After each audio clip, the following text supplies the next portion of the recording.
Perkenalkan, nama saya Alina Saria Rohma dari kelas C, mata kuliah Fonologi, Prodi Bahasa dan Sastra Indonesia, Fakultas Ilmu Budaya dari Universitas Airlangga. Pada kesempatan kali ini, saya akan mempresentasikan hasil analisis dari data bahasa leksi rumah. Untuk memperoleh hasil analisisnya, langkah pertama yang dilakukan yaitu dengan menentukan korpus data bahasa leksi rumah.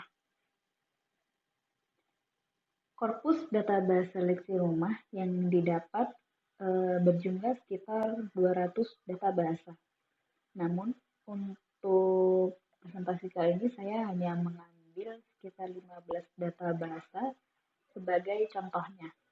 Nah, seperti yang sudah dilihat pada tabel berikut ini, untuk kolom paling kiri, di sini adalah nomor dari data bahasa leksi rumah. Kemudian di sebelahnya ada data bahasa yang masih berupa data mentah. Kemudian di kolom bagian tengah di sini ada korpus data dari data mentah itu tadi. Nah, lalu untuk kolom di sebelah kanan, di bagian sebelah kanan di sini adalah makna dari data-data bahasa yang sudah didapatkan. Seperti misalnya pada data bahasa nomor 72, Takoy, korpus datanya adalah Takoy, dan untuk maknanya sendiri berarti bean atau biji, bijian. Lalu di sini ada juga seperti pada data bahasa nomor 81, yaitu adalah nawang. Korpus datanya sendiri adalah nawang, yang berarti adalah honey atau madu. Nah, setelah kita dapatkan korpus-korpus data bahasanya, kita akan beranjak ke langkah berikutnya, yaitu menentukan pasangan minimal. Pasangan minimal yang saya dapat berjumlah sekitar 15 pasang, tapi untuk presentasi ini saya hanya akan menjelaskan sekitar 4 pasangan minimal. Seperti pada contoh data bahasa nomor 77 dan 150 yang berupa data bahasa mam dan mang. Di sini pasangan minimalnya adalah alofon M dan alofon eng. Lalu pada data bahasa nomor 6 dan 151 yaitu tabo dan tato yang pasangan minimalnya adalah alofon B dan T. Lalu ada tuok dan tuong seperti data bahasa nomor 53 dan 135 yang pasangan minimalnya adalah alofon K dan eng. Dan di sini ada pasangan minimal nomor 36 dan 75 yaitu J dan W yang pasangan minimalnya adalah alofon J dan W. Setelah kita menentukan pasangan-pasangan minimalnya, kita akan beralih ke langkah berikutnya, yaitu mencari bunyi-bunyian yang dicurigai memiliki kesamaan fonetik.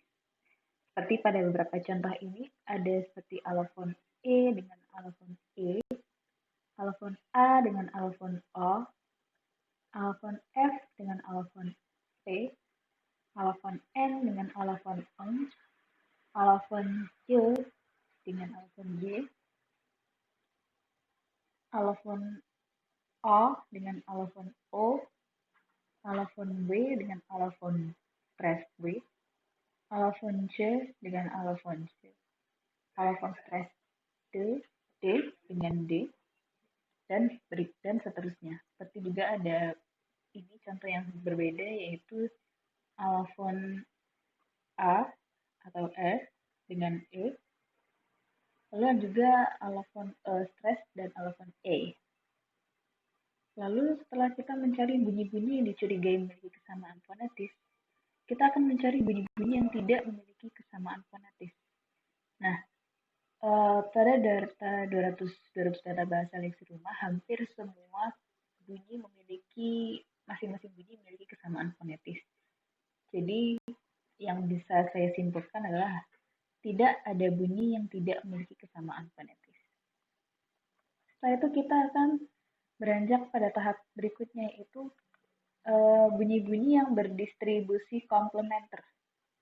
Seperti pada bunyi A dan bunyi E, A dominan berdistribusi yang muncul di awal kata seperti pada kata annoy dan kata avec.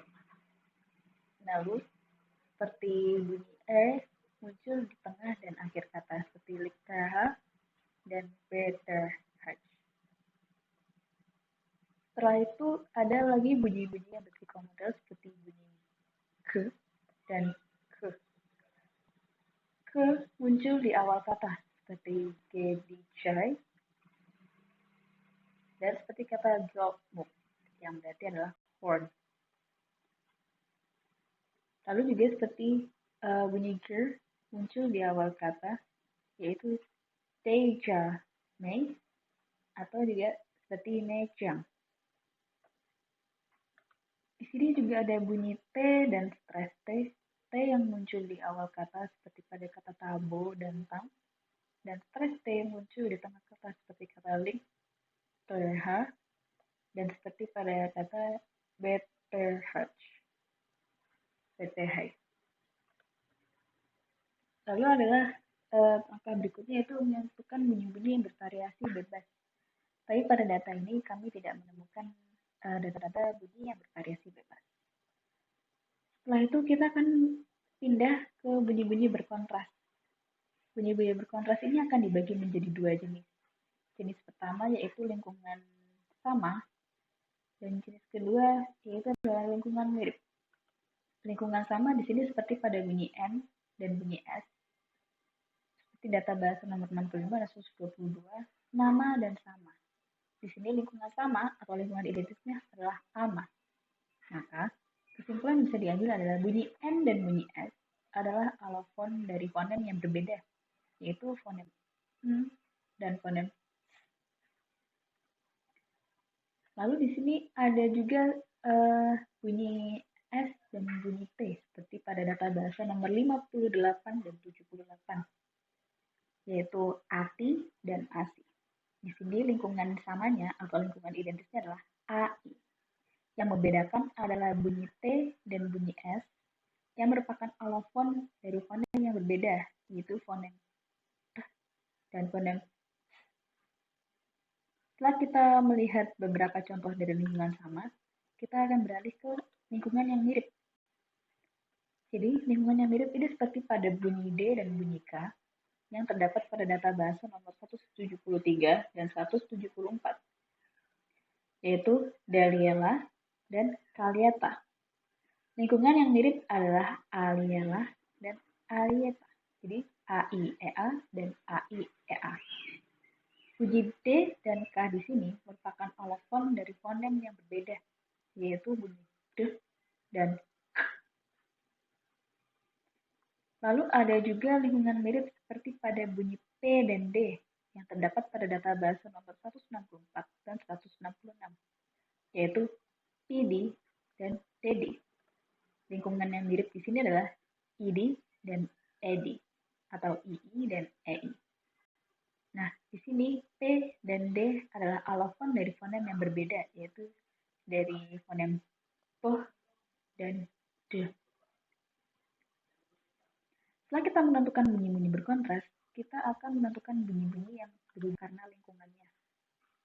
Di sini, kebanyakan data yang saya dapat, seperti bunyi stres K dan K, bunyi stres T dan T, serta bunyi P dan stres P, cenderung menyebar secara rata, yang artinya bunyi-bunyi yang awalnya berbunyi K, ya cenderung muncul di awal kata.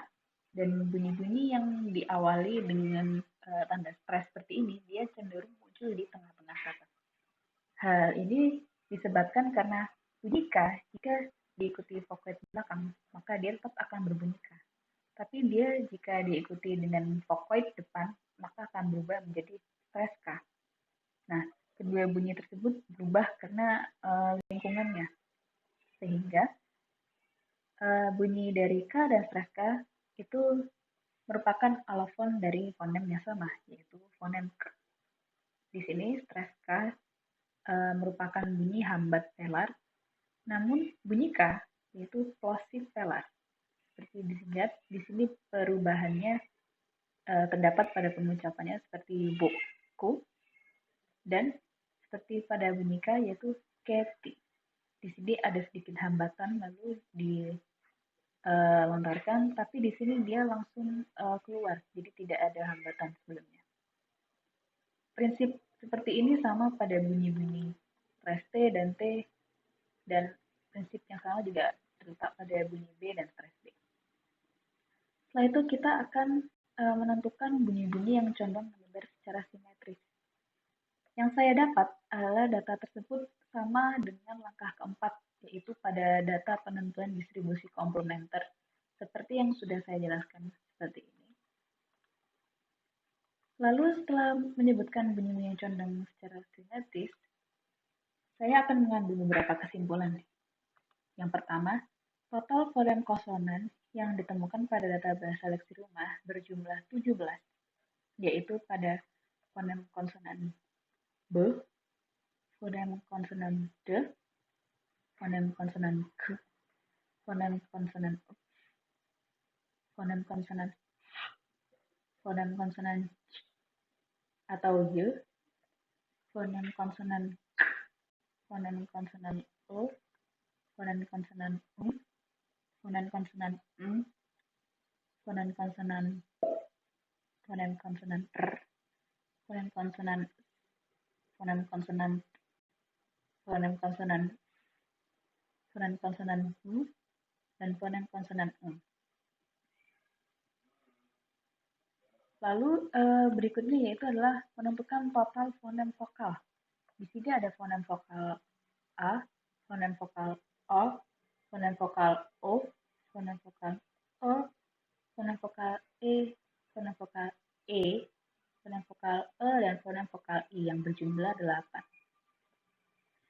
Nah, kedua jenis fonem tersebut ditemukan melalui proses-proses analisis fonem yang terdiri dari pertama yaitu penentuan korpus data bahasa, mencari pasangan minimal, kemudian menemukan bunyi yang dicurigai memiliki kesamaan fonetis, menentukan distribusi komplementer dari bunyi-bunyi, mencari bunyi-bunyi yang berkontras yaitu dari lingkungan identis dan lingkungan mirip, lalu menentukan bunyi-bunyi yang berubah karena lingkungannya, dan yang terakhir adalah mencari bunyi yang cenderung menyebar secara simetris. Proses-proses tersebut meskipun ada beberapa bagian yang dia tidak memiliki datanya, seperti tadi kita bunyi-bunyi yang tidak memiliki kesamaan fonetis, tapi tetap saya tulis, tetap saya cantumkan. Nah, di sini ada selebihnya 5 bunyi bahasa yang dicurigai sebagai fonem, seperti fonem K, fonem O, fonem E, dan fonem B. Lalu ada beberapa jenis alofon, seperti ke-10 alofon ini. Nah, setelahnya yaitu adalah proses yang dilalui untuk mendapatkan data-data alofon dari bahasa leksi rumah, kurang lebihnya sama dengan proses penentuan fonem. Ya, sekian presentasi dari saya. Bila ada kurang dan lebihnya, saya mohon maaf. Terima kasih.